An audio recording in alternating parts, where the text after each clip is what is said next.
wasn't a guru. I started from somewhere. I'm from West Philadelphia. There's nothing different. I went to Central High School. I had all A's, but I had 3's in behavior. And, I went to Westchester for criminal justice and things like that. And then I also went and got my master's. I say that to say I did all of that, and I'm not doing anything with any of those degrees. And I'm in something totally different. But you do what brings you love. You do what brings you passion. And even if the money is not there in the beginning, stick with it. The more you stick with it, the more people see that you're serious about it, they'll start to follow you. So I'll go into my story too. I'm very much of an open book. You ask me any question, I'm gonna tell it to you. I don't have anything to hide. Joelle, I'm doing this? Okay, awesome. So everyone should have a packet, and a packet follows the actual PowerPoint. The PowerPoint presentation is an open book. You guys can stop me, slow me down. I may talk a little fast. You may say, wait a minute, say that again. Let me get that. I'm gonna drop a lot of jewels, okay? For free. You heard that? No? Okay, for free, right? I've been doing a lot of classes lately, and I've been telling people, y'all better get this free stuff, because that's ending very quickly. Because as Joelle said, you don't realize how much information you have and how many people want it and need it and things like that. But more than anything, it just is a blessing for me to just share it with other people, and that's just how I feel. But even if I did charge, it would be under $5, so don't worry about it. What am I pressing, Joelle? The space bar. Okay. So the objectives that we're going to cover today are going to go over for you to determine what's your why, right? Before you go in to try to fix your credit, before you want to get into investing, what is your why? What is making you get into, what's your beliefs? What's the behind the scenes? We're also going to talk about credit one-on-one, right? We're also going to go into the different types of investing, because you can invest in a whole lot of things. You don't have to have $1 million to invest. You can have 5 and invest. In addition to that, I'm also going to go into the different types of lenders, so you guys can figure out, where do you belong? Which lenders belong to you in your situation? Every bank is not for you. Every bank is not going to cater to you. Every bank is not going to welcome you with open arms. But you have to learn how to prepare yourself for any table that you may want to sit at, okay? So that's my goal. So let's go to the next slide. So let's talk about our why. And before we go into that, let me just go into myself. So like I said, I'm from Philadelphia. I have my bachelor's, I have my master's, criminal justice and in counseling, but on a day-to-day basis, am I really doing any of that? No. I went to the state police, stopped, didn't want to do that anymore. Went to be a school counselor, was like, being in the office, that's not for me either. I like to be outside. And then I fell into a situation with a family member who lost their home in 2013 due to a foreclosure. Didn't know, right? As we were growing up, nobody taught us how to pay for a mortgage. How do you get a mortgage? Like, we didn't know any of that. That wasn't taught to me and my family. We knew people in the family had a house, that type of thing, but nobody sat me down and said, this is that. 2013, a family member was losing their home, and it was left on me to kind of help, because when you're a responsible person and your family, like, well, what you gonna do? You gonna help us out type of thing? And because I have a heart, I'm like, yeah, let's figure it out. But long story short, that person lost their home, and they didn't know what the options were. The city didn't say you can do these programs. They didn't say these grants are available. They didn't say do this or do that. And long story short, every month that we didn't sell the home, the lender wanted an extra $1,000 because it was not sold. That was the agreement that person signed off on, not reading the fundamentals to their loan. So going through that experience, it made me sit back and wonder how many of us don't have the knowledge of those type of things. How many things are not afforded to us, awarded to us. We should know these things, right? That's why I'm here today, because I was just like, I just can't take it. I don't like it. That's when my heart came back in, and I was like, you got to go back out. You got to go back away. And I started out just as an investor. So an investor because I wanted to make money. I saw people doing real estate, and how can I do it? So I started with investing with a group of friends and family. It was like 10 of us. We all had about $2,000 to $5,000 a piece. So we're gonna put it together, try to make something out of that. We bought about 3 properties. To date, we've sold them. Everybody split ways. Nobody's friends anymore. Life happens. It just is what it is. But that showed me something, right? I got the power to do this. I could figure it out. We all got money somewhere. We spend it on different things, but how can we all come together to do it?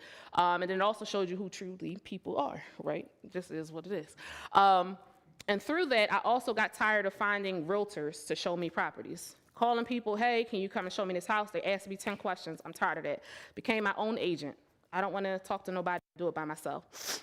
After I did that and I started to talk to my friends about it, they're like, why aren't you representing people? Like, why are you just representing yourself? So now I have sold over 300 properties. I've been an agent for 7 years. My husband and I have over 10 investment properties, triplexes, row homes, whatever you want to call it. Most of my portfolio is Section 8. I don't discriminate. Everybody needs a house, and my houses look like stuff on Zillow that everybody wants to have, but they're for lower income families because I believe that how I give it to you is how you're going to treat it. So I believe in that as well. And I was also once there, so I'm not ashamed of anything. And I believe in if you put the power and the time into people, show them better, they'll do what? Okay. In addition to that, I also do 2 to 3 flips per year. So you watch those HGTV, fix a flip type of thing. That's me. Behind the scenes, I just don't showcase it, but now people like Joelle trying to get me out there to show it more. In addition to that, I have stocks and Bitcoin. I don't know nothing about it. I give my husband the money, just go ahead and do it. I don't know what I'm doing. Just don't let me lose any money. In addition to that, I've also sold almost 6 to 7,000 million per year when it comes to homes. So that's about 40 to 50 families, and I'm helping purchase or sell homes every year, right? Why? Because it's a business that's always going to be needed. Somebody always needs what? Somewhere to live, right?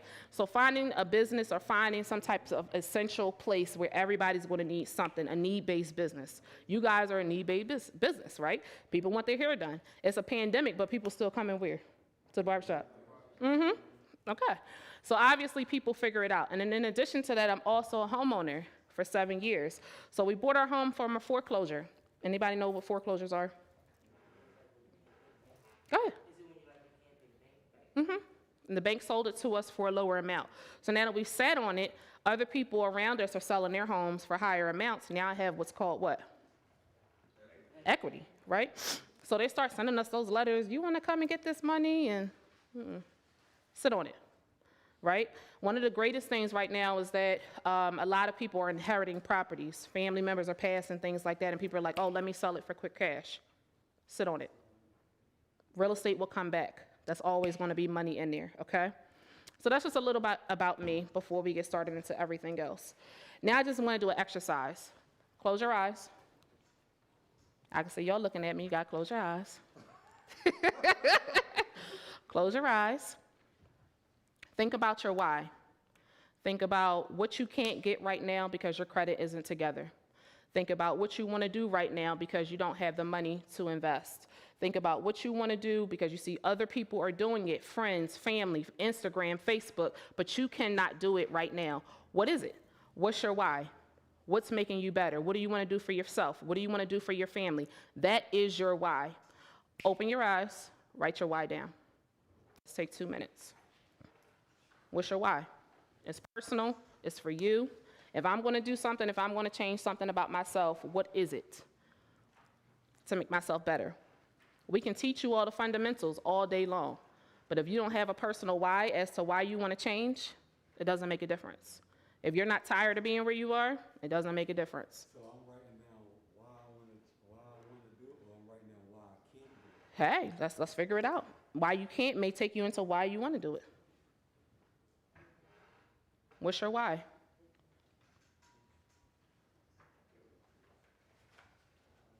And while you're writing, I'll share my why back then, right?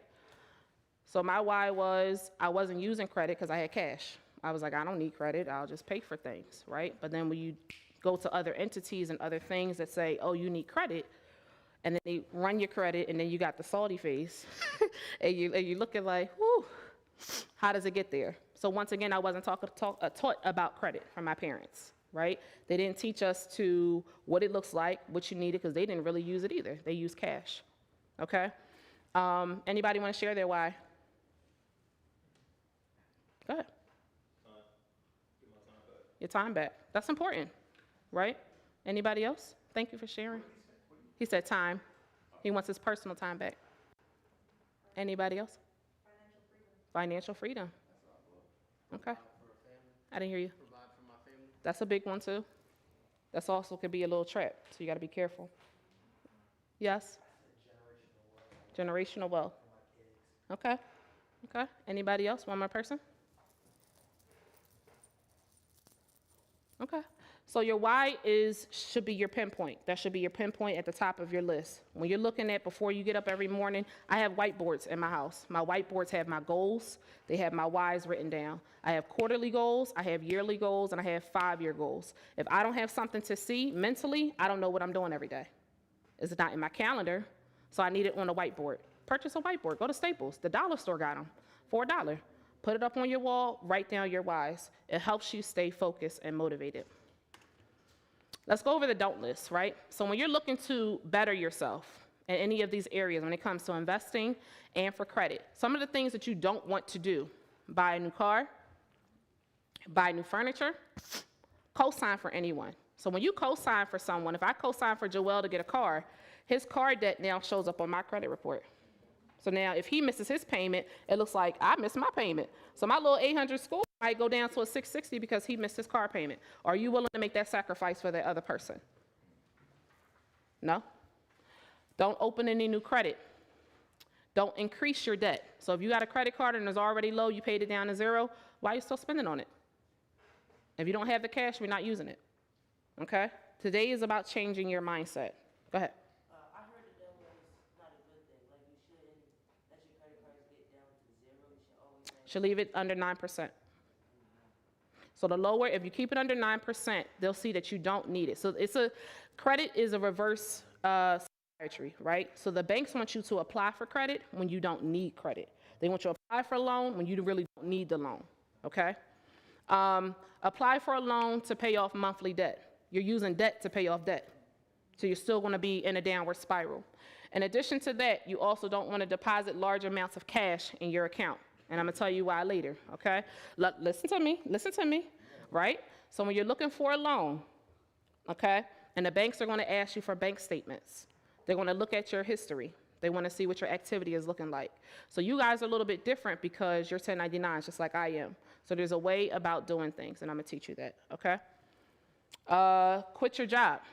Because even when you're wanting to look into an investing and getting your credit together, they still want to see that you still have these things together. Close any lines of credit. So just like she said, you don't want to close them. You just want to pay them down. They still want to see some type of history. You should have at least 2 running lines of credit at all times. So that could be a debit card, it could be a car loan, student loan, whatever, some type of revolving lines of credit. In addition to that, you also don't want to move around money a lot, okay?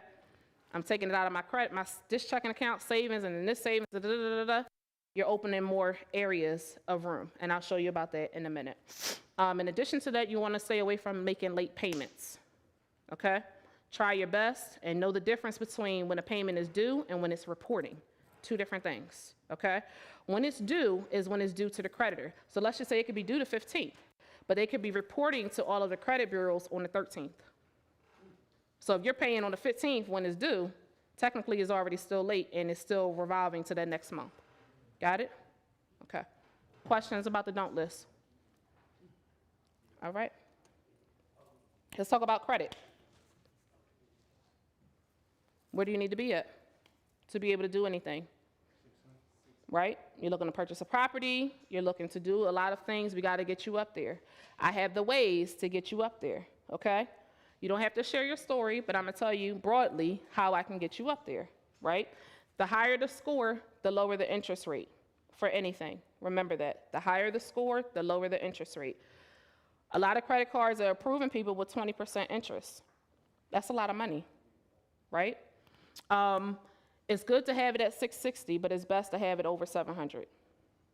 So try your best to get it as high as possible, okay? There are lenders and loans that will give you loans that's under, you can have a 580, you can have under a 580, but most times you're paying double of what you would have been paying for in the beginning. So you just have to pay attention to those things. So how do I get pre-approved when I'm looking for a loan? In most cases, if you're a W-2, they're looking for 2 years of tax returns, 2 years of bank statements, the last 2 pay stubs, consistent income for the last 2 years. So if 2019 you made $50,000, 2020 you made $30,000, they're going to say, wait a minute, you took a drop. Why did you take a drop? What happened? What's the difference in here? That's why they're asking for these things, because they're looking for liability. How much of a risk are you to us, right? So you got to remember, when you're going to the bank, they want to see what's on paper. They can care less how cute you are, how character, you came in here with diamonds on. They don't care about none of that. What does your paperwork look like? And my goal is to help you guys look better on paper no matter what situation you're in, okay? 1099s, they're looking for the last 2 years of 1099s. How many people are not filing taxes? You have to, even if you're not, okay? The other important thing is that when we are 1099s, because I am as well, they're looking at your net income, not what your gross was. So they're looking at your net as to how much did you make after all of your expenses. So case in point, I'm a realtor and I'm also an investor. I don't want to pay Uncle Sam all the time, right? So I write off a whole lot of things. 2019, I was like, I want to buy a beach house. So my lender said, well, how are you going to do that and you put on paper that you made $40,000? I said, no, I didn't. My 1099 said this last year. And they said, no, we pay attention to your net. Your net is what we want. We don't care about that. So what happened is, in the upcoming years, I have to stop writing off so much to make it look like I'm making more. But what does that also mean? You got to pay more in taxes. So you got to figure out where you stand in that situation, figure out where your goals are, figure out when it's time for me to make these moves. Or you can also amend them, but just something to think about as well when you're writing off your deductions. Any questions about this one? Oh, I'm sorry, I had a question. Go ahead. The credit score? Mm-hmm. So it's like, it's 3 different bureaus. Mm-hmm. Then when you get your, like, I have Capital One, but at the end of that, they give you a credit score too. So it's Right. like all these different. It's confusing. All different ones, but like which one do they actually? So there's a Vantage score and there's a FICO score. That's a great question. Your Vantage score is for student loans, car loans, credit cards, right? Car loans, if you want to get that. Your FICO score is for mortgages, 2 different entities. So some people look on Credit Karma and they're like, oh, I got a 750. And then you go to the bank, they're like, no, you got a 606. 2 different entities. So you have to figure out which reporting companies look at your FICO score. Stop paying attention to your Vantage score. That's always going to be higher, and mortgage companies are looking at something different. So usually the mortgage companies are looking at, I think it's called the Classic score or the Vantage 8. So look for those when it's like in small print underneath whatever mechanism you're looking at, whether it's free annualcreditreport.com or whatever those systems are. You need your FICO score. And they're also looking at your FICO score from 3 different bureaus: Experian, TransUnion, and Equifax. Even though you have the 3, you may walk in there and say, okay, I got a 700. That's my highest score. They're going to say, okay, and because they want to look at your middle score.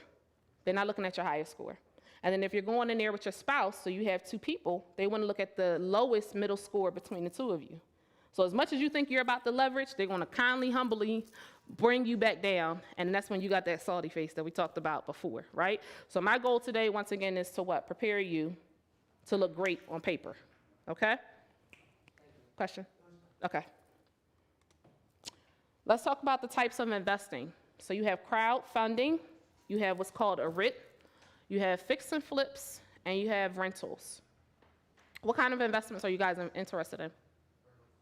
Rentals? Okay. Anybody else? I can't hear you. The fix and flip? Okay. Anybody else? I don't even know what the second one is. Well, that's why I'm here. Anybody else? All right.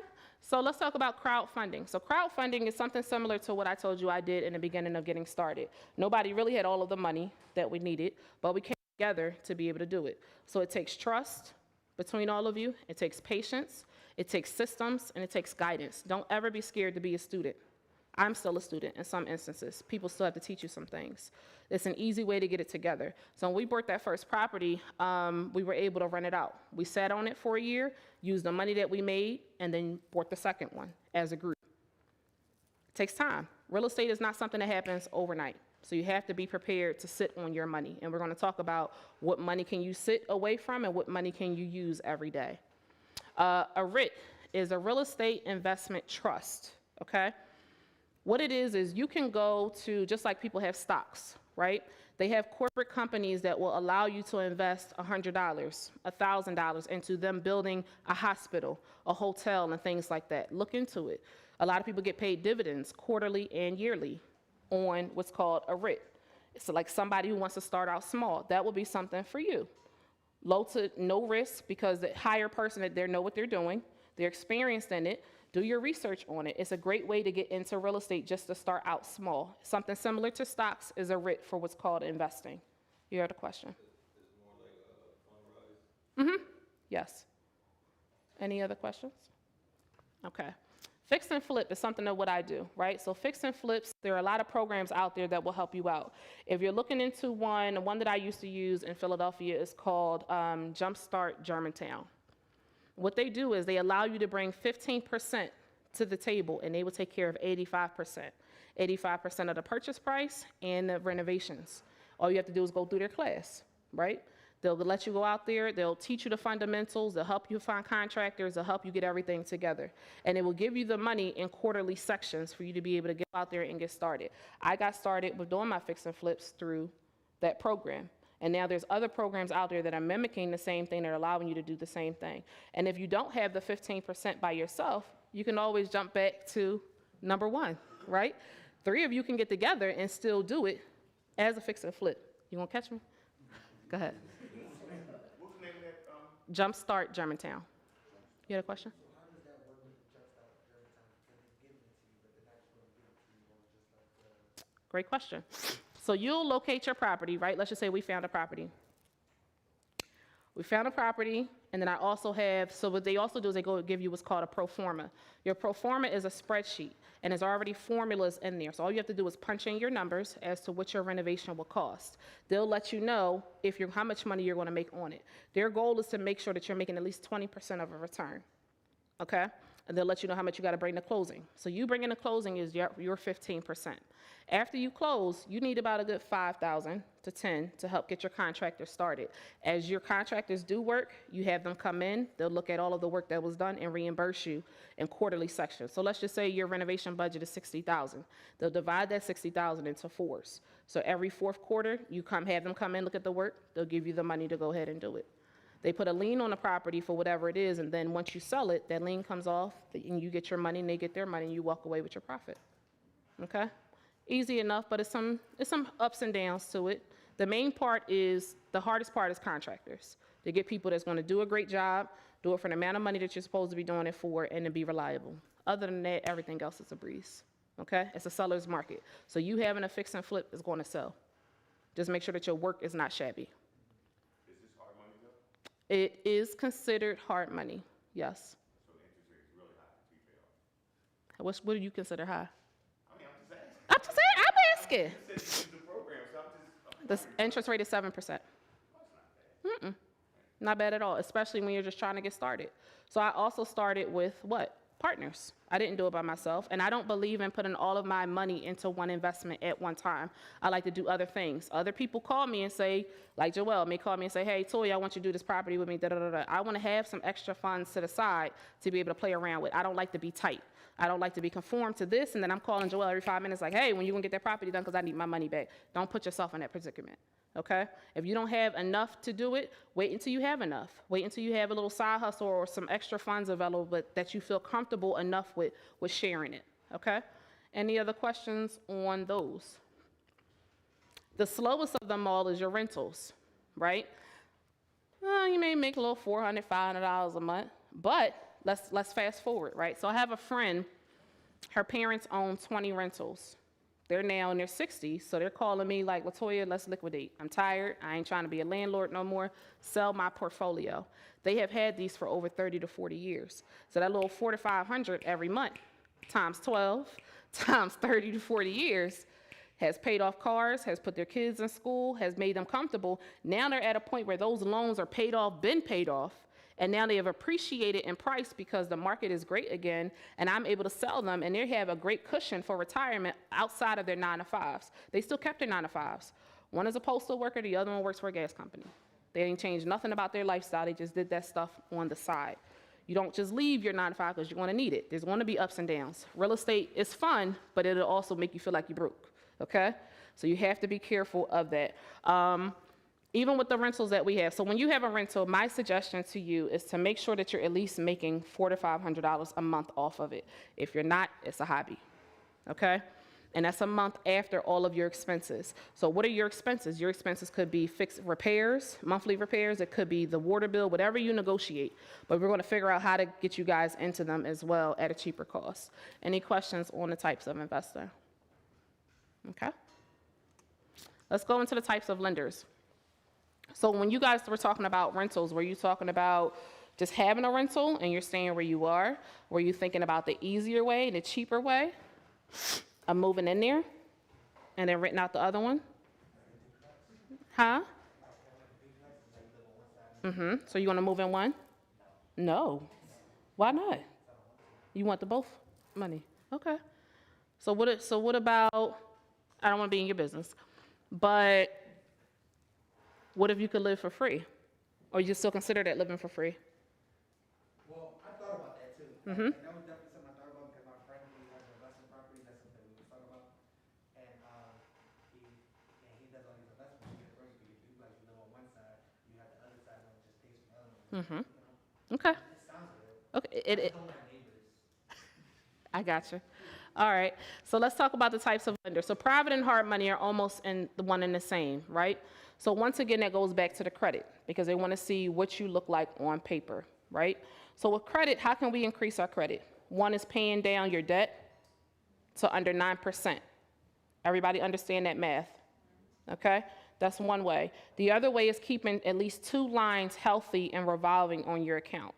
Another way is getting rid of the collections that may be on your account. I'll be honest, I had collections before. It happens. We're all human, right? We made mistakes. But the goal for moving forward is that you fix your mistakes and become secure and having a different mindset moving forward. Another way of fixing your credit is to get what's called a trade line. Anybody heard of a trade line before? What is it? Is that where you open up accounts with businesses? That could be. But what if you're going to become, go ahead. You put somebody, make somebody like an authorized user. Correct. So let's just say I have some clients that say, Toya, I went and I got my credit cleaned up. Everything's off my credit, right? They removed everything off of there. One of the easier ways for you to regain your credit so you can become healthy to move everything else is just to go on someone else's card as an authorized user. Authorized users, so there's certain credit companies that will help you find authorized users, or you may have an authorized user that you know. So case in point, if you had a Home Depot card, right? And it was $5,000 and you maxed it out at $5,000. The bank is concerned about your debt to income ratio. Does anybody know what a debt to income ratio is? Okay. So debt to income ratio, for those who don't know, is when your monthly debt, whatever shows up on your credit report, credit cards, student loans, car loans, whatever that is added up, divided by whatever you're bringing in gross every month.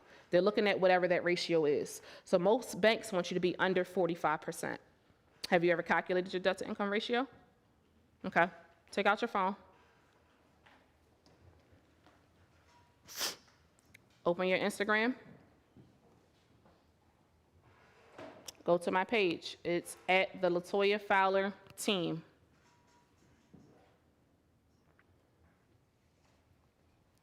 There's a link in the bio that has ebooks that will teach you how to calculate your debt to income ratio and to figure out what you need to pay down. So today is $14.99, but if you give me an hour after this, I'll take it down to $4.99 for you guys, okay? It's helpful. Take it, print it out, you sit down, calculate what your debt to income ratio is before you have people go and calculate your credit and debt and pull your credit. So you can do it for free on your own to figure out where you need to be at, what needs to be paid down, what is my own to-do list, okay? You find the link in the bio, and then in there is the ebook. So give me an hour after the class and I'll bring the price down for you guys, okay? That's a tool that you'll need. In addition to your debt to income ratio, it also is going to, they also want to see, we talked about the trade line. The trade line, so let's just say you had the $5,000. So therefore you're maxed out. So they're looking at how much are you using out of your credit limit. So if you say, Toy, I'm at 5, I maxed my card out, my credit score is not increasing, how can I get it up some more? Well, you have to change your debt to income ratio. Let's just say I have a Bloomingdale's card with $30,000 worth of credit that I haven't used. I have perfect history. I've had it for 2 years. I add you as an authorized user. Now when Joelle pulls your credit, it says what? That now you have a limit of $35,000, but you're only using $5,000. So it gives you that leverage just because I added you as an authorized user. You'll never get a card to my Bloomingdale's, but it'll add you on there so that we can be able to help you leverage out. So some companies that I work with will help put you on there for at least 3 months. So that's 3 months of whatever. It takes about 30 days for it to trickle onto your credit. So therefore, their history becomes your history. So it looks like you have a Bloomingdale's card as well. It increases your score, and it gives you a 2-year history. So for those people that get their credit fixed and it wipes out everything, it adds that on there for you. So now it looks like I got everything. I go buy a car, you go buy a house, do whatever you want because it has now changed your situation on paper. Okay? You understand? So with that as well, you usually need 2 because you need to be a little bit healthy. So the company that I have does it for you, and it lets you stay on it for 3 months in that fee. If you need additional months because you may not find a house or car, whatever you're trying to do with your credit at that time, they'll have an extra fee just for you to stay on. They'll also help you apply for the cards that you need to become healthy. Once you have accomplished whatever you needed to accomplish with having that trade line, they'll take you off of it, and your score will go back down to whatever it needs to be. Welcome to the trick of the trade, right? So a lot of parents as well, how do you think some other ethnicities, their kids are coming out of school and they're already set? They're added as authorized users when they're 17. They're coming out of school with a 700-800 credit score because they're authorized users. You can add how many ever people you want on there, depending upon what your card will allow you to do. Welcome to the trick of the trade. You trust me now? I don't hear it. But you said when you take them off, they, But y'all said y'all didn't trust me. Go ahead, what you say? no, I was just saying, what you said when you take them off, it'll fall right back down. Correct. So the goal is for you to get what you need to get done during that time frame, right? It'll also help you apply for whatever loans, credit cards you need to do. Okay? So you don't have to give them a card. No, they'll never get a card. They'll never get a card. They're just using your credit history to do whatever they need to do. So when I pull their credit, it looks like he has Bloomingdale's on there for $30,000. Oh, he ain't touched that, but he's maxed out on his Home Depot. Okay, I might give him something because it changes his situation. Okay? That's one trick. Go ahead. So I have some, like my father wants to put me as an authorized user for something. Hold on. So you brought up a good thing. So also the other thing is if you have somebody that you know that wants to do this for you, make sure that their history is right. Because if they have negative history, that negative history is coming on to you as well. But go ahead. Okay, now I'm gonna say, so like, what should I look into before I go? Let him pull his credit. Everybody gets one free credit report a year. Pull it, make sure that there's no late payments, look at his usage, look at how much is owed versus what his limit is, and then see how old it is. You want the card to at least be 2 years old. Okay? If everything's great, it doesn't have to be a family member. That's in between you and that person. Okay? All right. The other one that they want you to do, so we talked about debt to income ratios. We talked about trade lines. The other thing that we need to talk about is business credit, right? Business credit is so important. So business credit, does anybody know how to obtain it? Okay. Does anybody have LLCs or businesses already established? Okay. Okay. How old are they?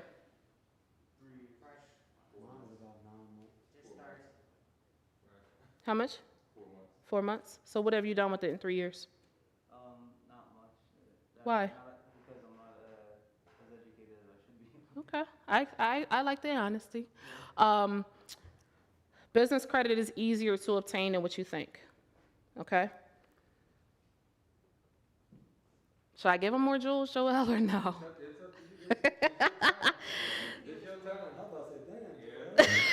Joel can tell you. Go ahead. Oh, yeah. Tyrik. Go ahead. So, like, do you just need, like, a secured business credit card? So business credit, you usually need to have your LLC or your business open for at least a year or two, right? There are some banks out there that will entertain what's called a no-document loan. Okay? Those certain banks will ask you for a copy of your LLC documents.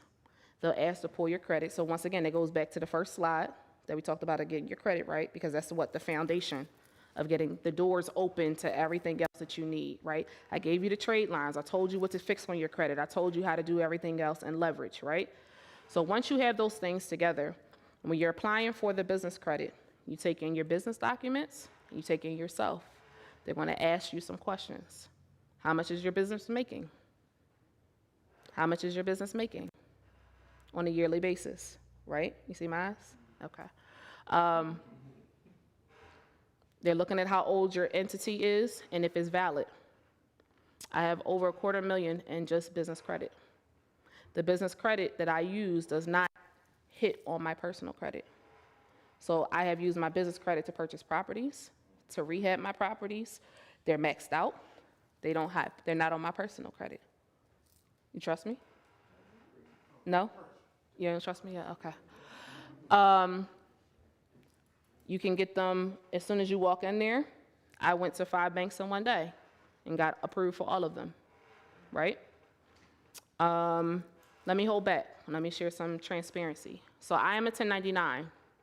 My husband is a W-2. Some of the banks was like, share a little risky, right? Even though my 1099s are healthy, your money's not promised for the rest of the year because you're a 1099. The pandemic has showed us that what? You may not be promised, right? So what did they say? Take her off of the loan. I only want him. I'm still on the business. I still got the cards. I still run this at the end of the day. That's fine. So that's another way where you two can leverage and still get what you need, okay? You can amend your LLC and make yourself less than 10% owner for this situation. Get your leverage. Walked out of there with $250,000 worth of business funding. You trust me? At the same time, I went back to Home Depot, Lowe's, went and got those business cards, those pro cards, and did whatever I needed to do, we needed to do to buy more properties. We bought 2 more properties this last summer. Our tenants just moved in, all off of the business funding. We used no liquid cash. I didn't use my hard money lender this time. I used those, because why? The business cards or the business lines of credit, because they approved me for both. You might have got $25,000 here, $50,000 here, but together, here's what it is, right? In addition to that, they also allow you to take cash off of your business credit cards. Cash off of your business credit cards. Y'all don't feel me yet? Okay. Cash off of your business credit card. So y'all hear me? You feel me yet? No? No? It's not sinking in? Okay, let's do it again. $50,000 for the credit card, right? Cash, I can cash out off of my credit card. I can have that in cash to do whatever I choose. They'll let you do the 100%? I didn't hear you. They will let you do that 100% of the card? I asked. So when we got it, I said, well, how much can I take out? In the beginning, it was like, oh, we just approved you for 20%. Can you see if I can get an increase? I just want to try and see. She said, how much do you want? I said 100. They gave me 75% of it. So I can write a check at closing. I can do whatever I choose to do. And then what is not on my personal credit. It does not affect my personal credit score. It does not do those things. So you have the tools in place starting from your foundation. So what's the first thing we got to have together? Credit. So that goes back to our why. The why pushes you to get these things together. Having your credit together opens those doors for the other things that you'll need later on in life that you may not even think that you need. The other part is discipline. So just because I have the money coming in from all my rentals, I make over $7,000 a month from all my rentals, but I don't touch it. That stays in rental bank accounts because my other money, my day-to-day money is my money. So you need that discipline. When you start to get into this function and changing your mindset, you can't use it to go buy cars, to go buy the latest sneakers. I don't care about it. Some of my stuff came from JCPenney's. That doesn't faze me one bit at the end of the day. What phases me is what's coming in every month. What doors can I now open? What seats can I now be at? What banks can I go to? And my portfolio looks amazing to do whatever. I don't like to be told no. That's my personal thing. I don't. When you tell me that, I'm going to go a little harder, okay? And I'm going to figure it out. But because I had those things in place, or because I didn't have them in place, and I went to the people who had them in place to help me out, they kind of said, Toy, these are the things that you need to do to get yourself in position. So let's take it back to, let's just say if you wanted to open up barbershops of your own. The investing portion of the traditional lending will open up for you if you wanted to buy a building, right? Let's just say we want to take the duplex option. So in the county, the duplex is kind of 2 properties side by side. In the city, like Philadelphia, duplex is 1 property, 1 apartment under another, right? So some of my commercial lenders, let's just say I had a girlfriend, she wanted to buy a triplex. She's a hairstylist, coincidence, right? Hairstylist is on the 1st floor, tenant is on the 2nd floor, she lives on the 3rd floor. She put down 3.5% of her loan. Her property was around, I think, $150 at the time. She did a 2 or 3K loan So a 203K loan is a renovation loan. So it wasn't a shell, but it needed some love. You know, it wasn't what you wanted, like, oh, this is amazing. It wasn't that. So the 203K loan is like a renovation loan for first-time home buyers. So it allows you to buy the property for 3.5% down of the sale price. It allows you to also get those renovations. So like we talked about the Jumpstart Germantown program, you don't have to do the 15%, because I just gave you the 3.5%, because you're going to live in one, okay? You follow my eyes? Okay. You're going to live in one so you can be able to buy that down, right? In addition to that, the seller also gave her seller's assistance. So seller's assistance is when an FHA loan, you can ask for up to 6% of the sale price towards closing costs. So that diminished the amount of money she needed to bring to closing. She has the salon on first floor that's bringing her in money, however many chairs she decided to have. She has a tenant paying her $800 on the second floor. Not only is she living rent-free, but your business also doesn't have the overhead as well, because everything is all in one. But it all starts with what? Your credit being together. It starts with financing, it starts with the discipline, it starts with your mindset. You have to have these things together in order to get what you want. I can help you open the doors, but you gotta trust me and you gotta listen. So I always tell my clients, if y'all don't have your listening ears on, this ain't gonna work. If you know it all, this ain't gonna work, right? Sometimes we all have to be the student. So how does that work? Because since it's a triplex, right, and she has her tenants and she's living above, that bottom is now considered like a commercial property, Right. business. And I thought you can't take a business and live at the same place. Great question. So FHA loans, you can, as long as the residential portion is 51% or more of the occupied space, right? 51% or more. So for her, that worked out. Not only did she buy it with 3.5% down, but they also gave her renovations to do for the second and third floor in the entire building. So with that, the other tricky part about the 203K loan is they won't let you touch the commercial space unless it's for fundamentals. So what she was able to do was electric and plumbing in there, doors and walls. They wouldn't let her do flooring. They wouldn't let her do the stations. She was like, cool, I'll touch all of that. But the fundamentals to my property are together. The windows to my property are together. She then redid the second and third floor, brand new everything, had her own contractor. Took her some time, 6 months. But you got to run a business, right? You got 6 or 7 chairs in there. I don't know how much y'all charge, but the numbers, they make sense to me. Let's just say her mortgage is $1,000. The tenant on the second floor is paying $800, right? And she still had her 9 to 5.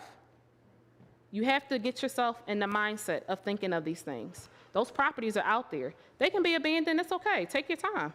Make it your own. That's what we're here for. We're here for the journey. It's a journey. Real estate is not overnight. It takes time. We looked at plenty of properties before she bought that one, and she thought that every one was it. And I was like, this ain't it. This ain't it. This ain't it, right? It's a journey. It takes time. You got to have some patience. Let's talk about coping skills, right? So I told you that my master's was in counseling. What's a coping skill? You said coping? Like Being able to deal with it, but how do you deal with it? So let's talk about this. So think about what stresses you out, what makes you upset, what makes you frustrated. What are 3 things that help you calm down in those situations? Write them down. Those are coping skills. 3 things that help you calm down in those situations. That's a coping skill. This process is a journey. It's going to make you frustrated. You're going to feel like giving up. You're going to feel like this is not it. It is. I'm telling you. I've had the best of the best say, Toy, I can't do it. I'm going to take a break for 6 months, come back. You got to be prepared. And my job is to give you the tools to be prepared in every way. Right?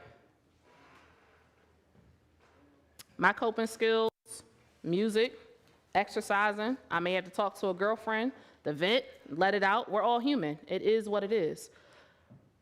Everything is obtainable, okay? But that also comes back to your whys and your whiteboards. Now you got some stuff to write up there, right? You got some goals to look towards because all of this stuff is obtainable. Her credit wasn't the best in the beginning. She didn't have a bunch of money to start out. She touched her 401k. You know, like there's other ways around getting these funds. You can have a parent gift you money towards closing costs. You can ask the seller to give you closing costs money. There are grants out there that you can use on top of buying your house to help you out with that. Another ebook in my Instagram is just for the grants that you can do to buy a property. There's over 15 of them between the tri-state area. You qualify for something. People that make over 6 figures qualify for something. Trust me, okay? How many jewels did I give y'all so far? I told you I was gonna give them to you. The last one is seller's financing. So sometimes the seller may finance your loan. They may say, I'll hold it and I'll put a lien on the property and you're gonna pay me a little bit more extra in rent, and that'll go towards the money that you owe me. Don't be scared not to ask for it. You never know what doors have opened if you don't ask, okay? I feel like we missed something. Let's go back into purchasing properties. So let's just, what's your name, Sunshine? Jose. So Jose doesn't want to live in the property. Okay, cool. Jose, let's just say we get the triplex, right? Remember, 51% has to be residential, right? And your shop is going to be there. You may say, Toy, I got a girlfriend now, we got a baby. I outgrew that.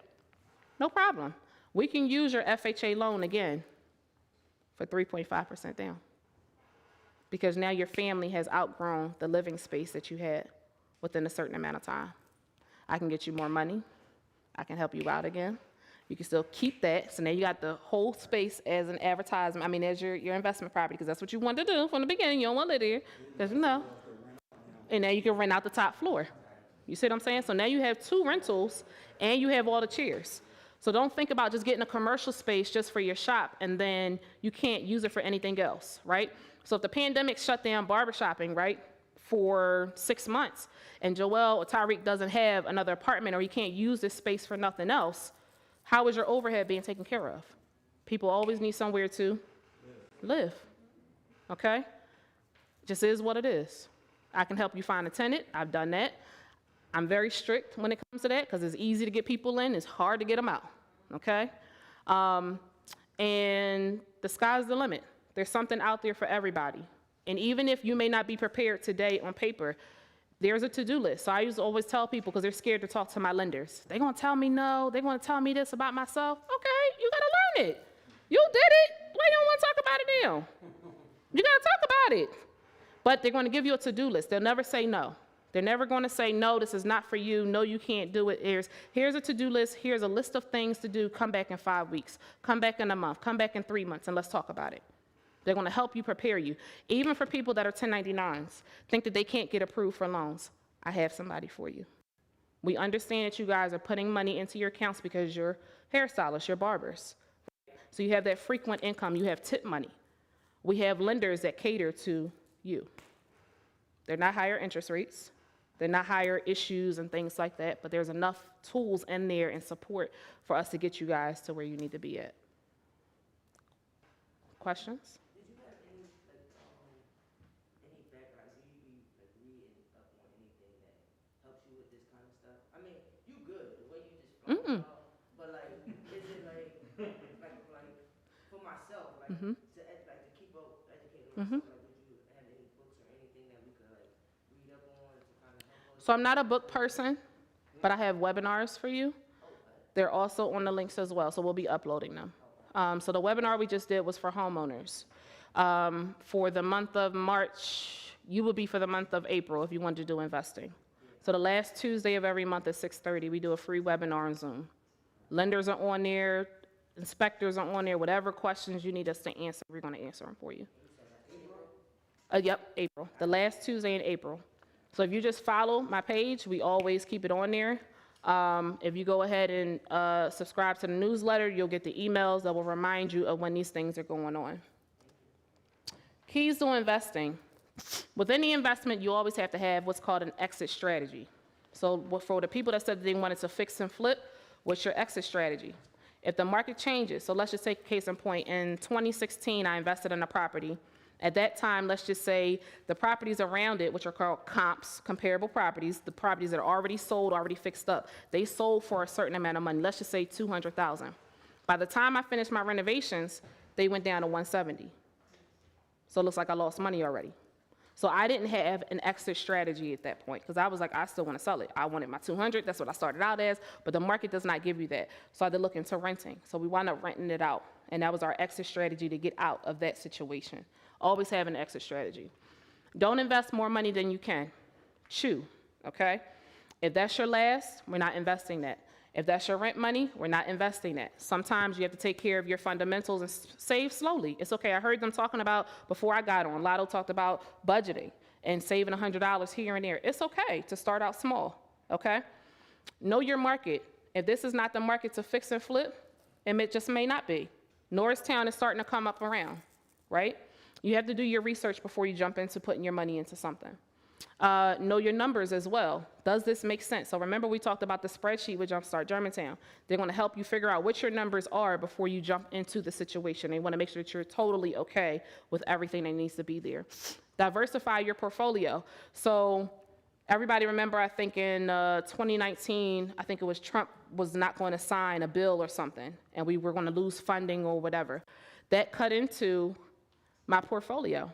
So my rentals are, a portion of them are Section 8, the other portion of people that just regularly have regular jobs. The Section 8 money, for the first time in history, was not promised. The county started to email me and say, hey, I may not have rent money for you for March, April, and May because the president has not signed the bill. So at the same time, what did that do? That made me think about other things and make sure that my portfolio for my rentals are diversified. I have regular paying people and I have Section 8. So in case any one of the two mess up, I'm still, healthy financially. Also have consistent source of income. You don't want to get rid of that. Even when you're going to the lender, even myself, today, after 7 years, after being successful, after the portfolio of investments, they still see me as a risk because I'm a 1099. My money's not promised. When the pandemic started, they shut me down. Real estate was shut down for about 2 months. So I was like, should I go to Target and get a job? Because what are we going to do? We just didn't know, and none of us knew anything. So at the same time, you have to have something consistent coming in. And more than anything, let's go back to diversifying my portfolio. So let's just say I didn't have that. I still have the rental income that's bringing me in $7,000 a month. So I don't have to work if I don't want to, but that money is still coming in. I also have stocks, I also have REITs, I have a whole bunch of things that still bring me in money so that I'm still okay. So just don't count on barbering. What if your hand gets cut? What if you get in a car accident, God forbid? What's your backup plan? What you gonna do? So that those rental incomes, they start to help you out.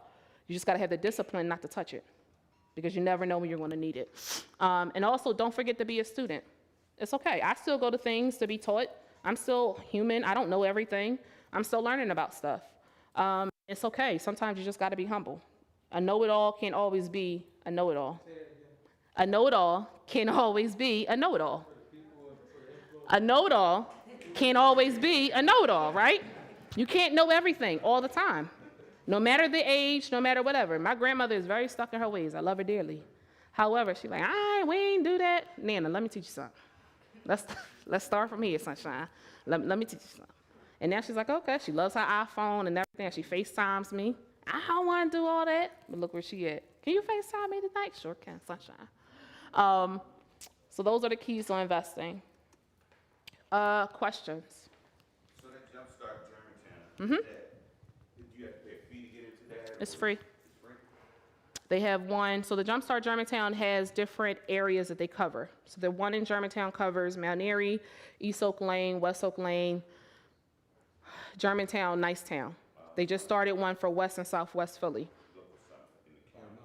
So in the counties, they also have ones as well. I can get you the names of them though. What they got against Northfield? I'm sorry? What they got against Northfield? I don't think so they started out slow just to test it out, but they're slowly coming out. So when I started, they were just Mount Airy and West Oak Lane and Germantown. That was it. And then 2 years ago, they opened up to Nicetown. Then they sold their program to investors in South and North, in West, so they could start over there. So I say give them a year, they'll be there. They'll cover the whole city. Go ahead. So how can I get involved with you? Like, how can I be your, I'll just joking.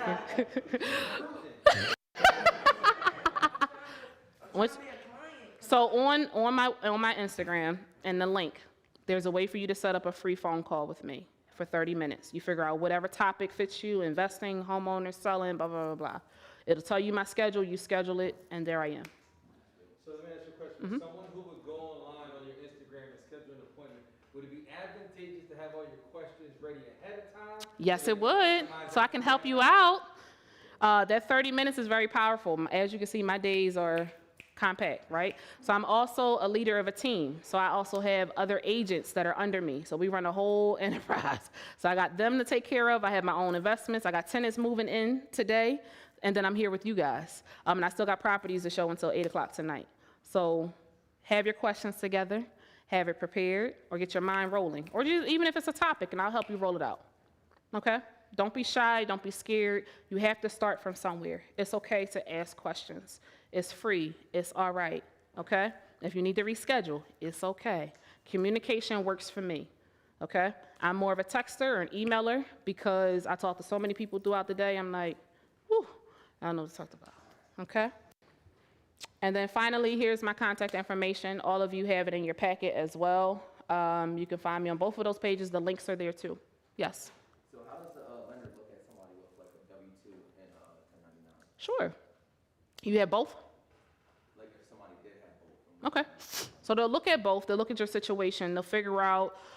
So that goes back to the debt to income ratio, right? So they're going to combine your income. So first of all, they want to make sure that your 1099 has been for the last 2 years. If it hasn't been, they're not going to use it. They want to look for something that's consistent. In addition to that, the W-2 helps you out with the 1099 if you have any issues. They also are looking at how many hours you're working with the W-2. They want to see your bank statements, and they also want to see your pay stubs as well. So be prepared to give up that information. The lenders are also looking for you to be an open book. So the more you shut out and start lying and thinking about things, they're going to be looking at you like, this is not that, okay? And since COVID has started, they've become more strict on a lot of lending. So one project that I'm about to do, I called the lender who I have a relationship with, and I said, I want to do this project. She said, well, Toy, we kind of changed our rules. Like, we no longer give out more than $600,000. Like, that's it. And I was like, huh? Like, I need more than that. So what she said was, create your portfolio, present it to me, and I'll present it to them. You don't know until you ask, okay? Try it. And then it's also, every lender is not for everybody, so we talked about that. So let's go back to that. So I work with 5 different lenders. Some of them work with 1099s. Some of them work with people that are doctors and lawyers or whatever because they have programs out there for them. Some of them work with people that have a combined of both. And some of them have grants for everything and anything. So once again, you have to tell me what your situation is so I know who to send you to. I can give you a list of lenders and you won't have everybody pull your credit for what? Because you don't know what you're doing. Then it also goes back to the debt to income ratio ebook that we talked about, because you can also figure out where you are by yourself before people touch your credit. So if you're also going to shop around with lenders, you want to do so within a 14-day period, because they're going to pull your credit. You're going to have dings on your credit. You're going to have inquiries, and it's going to take your credit down. Okay? They're not going to tell you that because they want you to just come over there with them.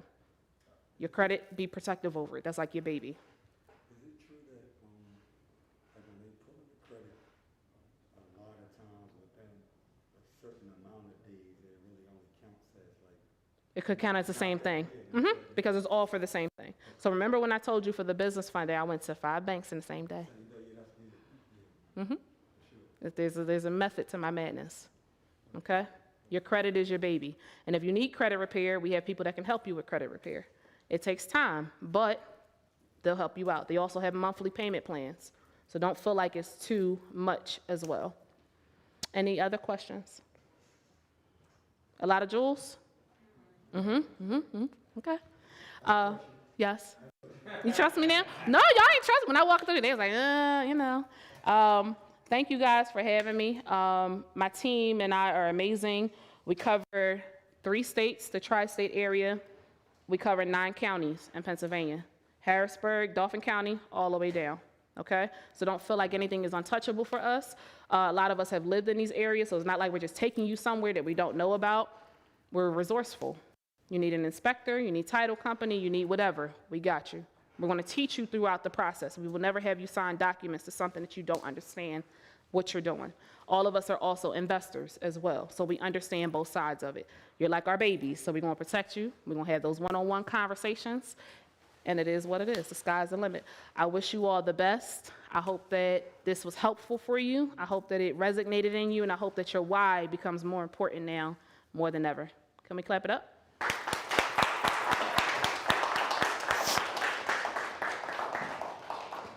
Thank you. All right, let me get that mic real quick. We do have a little bit of time. Perfect. Good. All right, so guys, it's been already, how's it been so far this morning with our financial field day? You guys learning some stuff? How about you guys out there on social media? We learning some stuff? Guys, but I ask that while you're here, we have some people from Delaware. We appreciate Matthew David coming in from Delaware. He is a barber at Live Freakishly Awesome. We also have one of my long-term clients and friends who came with his wife, who's looking at investing and understanding his finances at a greater level. He works hard, makes really, really good money, but is really trying to free up his time. So we're looking for questions. We're going to put a question box in our Instagram page on I Am Tyrik Jackson. We're also going to put one on the Premier Barber Institute page.